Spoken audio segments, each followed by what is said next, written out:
tsiku namba 17 fanizo la nyali.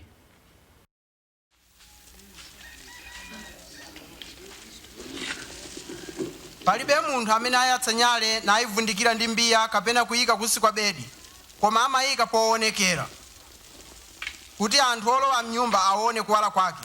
Pakuti chinthu chilichonse chobisika sichidzalephera kuwululuka, ndipo chinthu chilichonse chachisisi chidzadziwika ndi kuonekera poyera. Chifukwa chake muzisamala mmene mumvera mawu, pakuti amene ali nako kanthu adzampatsanso zina, koma iye amene alibe kanthu adzamulanda ngakhale kamene ayesa kuti ali nako. Mphunzitsi, amayi anu ndi abale anu ali panjapo, afuna kukuonani. Amayi anga ndi abale anga ndiwo amene amamva mawu a Mulungu ndi kuwachita.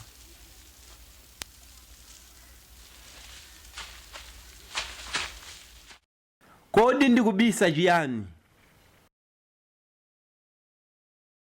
Kodi ndili wokonzeka kubweretsa poyera pena kuwala? Kodi ndi mtima wanji omwe ndikumvetsera kwa Mulungu?